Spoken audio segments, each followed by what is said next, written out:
Hello दोस्तों, मैं SK Singh, आप सभी का स्वागत है SK Singh study centre channel पर। हम लोग क्या करेंगे आज 5.1 का क्वेश्चन। इससे पहले हम थ्योरी बता चुके हैं क्या क्या करना होता है 5.1।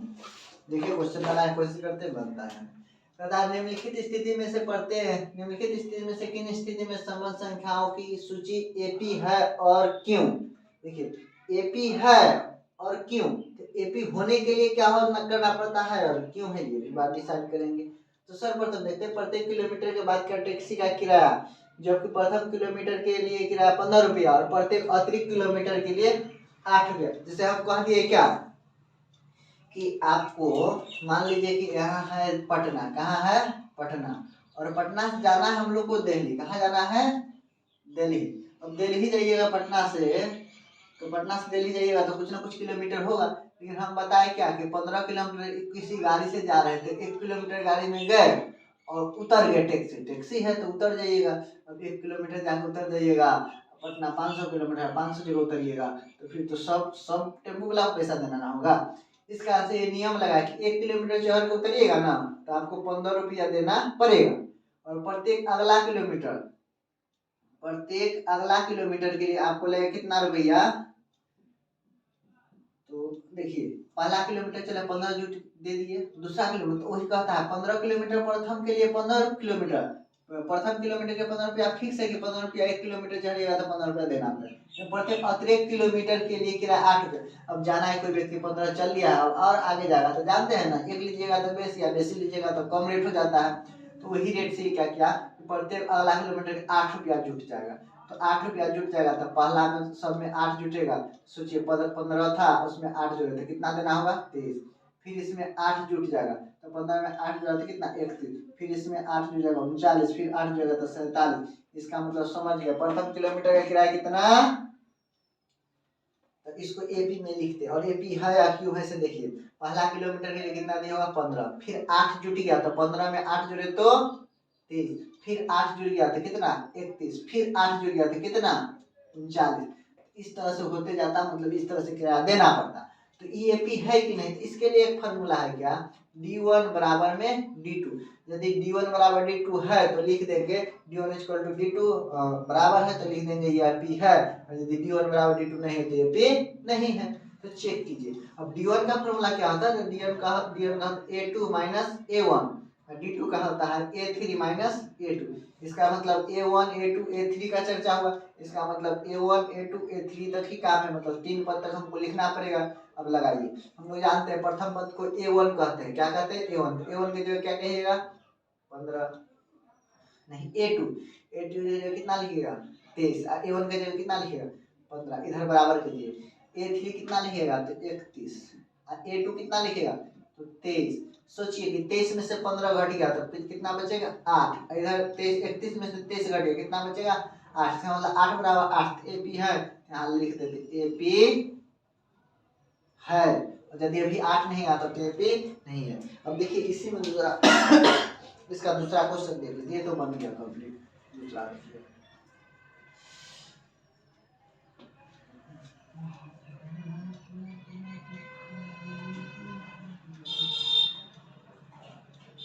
देखिए दूसरा में क्या कहता है, क्या कहता है इसको ध्यान से देखिए। हम लोग ना 3 या 4 पद लिख लेंगे तो सब डिसाइड कर देंगे एपी है या नहीं है, एपी है या नहीं। किसी बेलन में उपस्थित हवा की मात्रा जबकि वायु निकालने वाला पंप प्रत्येक बार बेलन के शेष हवा का 1/4 भाग बाहर निकाल देता है। अभी बात नहीं समझे तो समझ जाइए। बेलन का मतलब होता है खोखला कोई डिब्बा होना चाहिए और लंबा होना चाहिए, तो इसी को क्या कहते हैं बेलन। जैसे हम लोग क्षेत्रमितीय और आयतन से संबंधित जब पढ़ते हैं ना तो ये वाला अच्छा से हम लोग याद कर लीजिए। देखिए इसमें कुछ हवा भरा हुआ है, हवा भरा हुआ है तो मान लीजिए 100 लीटर होगा, कितना होगा 100। कहता प्रत्येक बार शेष का 1/4 मतलब 1/4 बार, 1/4 बनाएंगे तो कितना हुआ 25, मतलब 100 लीटर था 25 निकला, कितना बचा 75। अब कहता है फिर शेष का 1/4 तो 75 गुना 1/4, तो 75 में से 1/4 घटा दो तो इसी गुना कर घटा दे तो वही बात कर। तो प्रथम बार बचा इतना, फिर दूसरा में घटाते कितना, तो इसी तरह से लिख लेते। तो मान लेते कि माना क्या बेलन में उपस्थित हवा 1 कितना, यहां से लिखते हैं प्रश्न से माना बेलन में उपस्थित हवा एक है। देखिए दूसरा बार जब निकला हवा बेलन में उपस्थित हवा एक, तो इसको हम लोग कह सकते हैं क्या कि पहले एक था, कितना था, एक था, तो माना बेलन में उपस्थित हवा इसका मतलब पहले था कितना, एक। और दूसरा बार तो फिर इसका 1/4 मतलब क्या, एक था तो पहले बार जब निकाले तो बेलन का शेष पहला एक, दूसरा में एक चौथा, तो इसको देखिए एक में से घटाते एक का एक चौथा, तो 1/4 हुआ, तो इसको एक यहाँ गुना कर देते 1/4, तो इसको एलसीएम किया तो कितना, इसको एक देखे एलसीएम की तो 4, एक से तो 4, तो 4 माइनस 4 से खत्म हो गया 1 बराबर हो गया 3/4। देखिए पहला माना कि बेलन में हवा इतना रहा हुआ, दूसरा बार कितना हो गया 3/4, अब फिर कितना इसका 1/4, इसी में शेष का 1/4 घटाना, तो शेष कितना बचा, इतने ना फिर लिखते ये हो गया दूसरा बार, कितना दूसरा बार लिखे A2, प्रथम बार को इसको A1 लिख सकते हैं, उसके बाद A3 कितना A3, तो शेष हवा कितना था 3/4, माइनस कितना करना है 3/4 का 1/4, तो ये 3/4 है उसका 1/4, तो इसको सोचिए, इसको गुना करते तो ऊपर हो जाता 3, नीचे हो जाता 16, एलसीएम 4 16 का एलसीएम कितना 16, 4 से लगाए तो 4 4 दिया 12 माइनस 16 से कट गया एक बार में, 1 गुना 3 तो 3, इसको लिख सकते थे 12 में से 3 गया तो 9, बटे में कितना 4, ऐसा हुआ तो हम लोग समझ गए थे 1 2 3 को ही निकालना था। अब लिख लेते क्या, एपी में लिखते प्रथम कितना हुआ 1, दूसरा कितना हुआ 3/4, तीसरा कितना हुआ 9/4, मन है तो आरो निकाल सकते, ये कर लीजिएगा। अब उसके बाद ये वाला उसके नीचे बनाना है, इतना हुआ।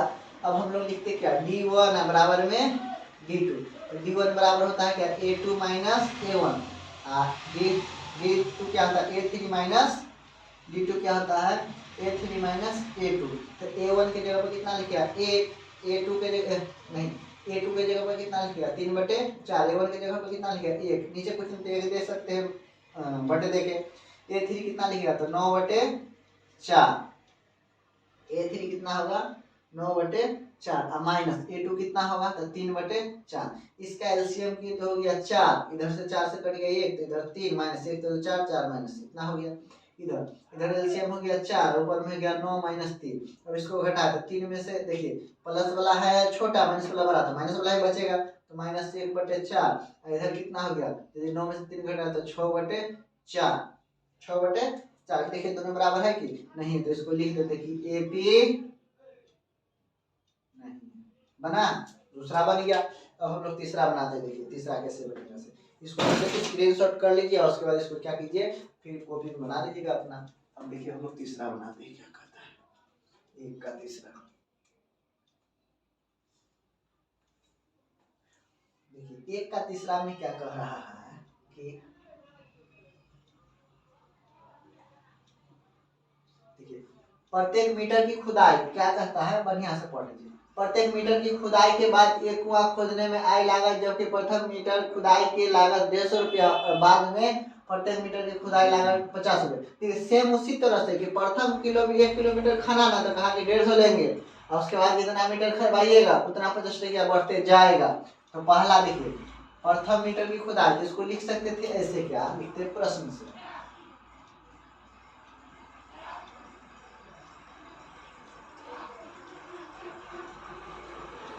प्रथम मीटर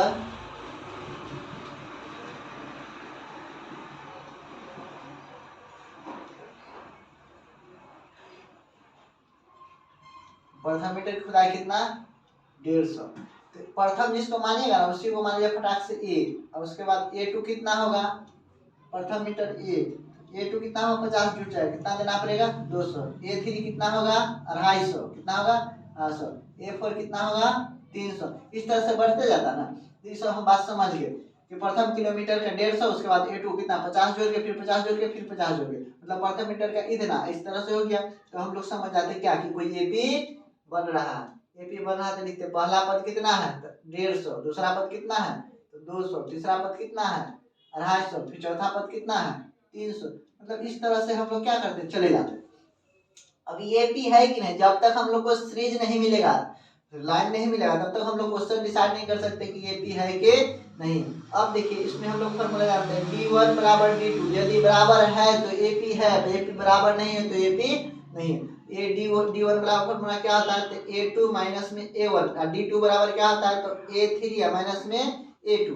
यदि हम लोग को a2 लिखना है तो a1 a2 a3 a4 ऐसे चले जाता था। प्रथम को कहते a1, तो इसको हम लोग लिखेंगे a2, तो a2 कितना है 200, a1 कितना है तो 150।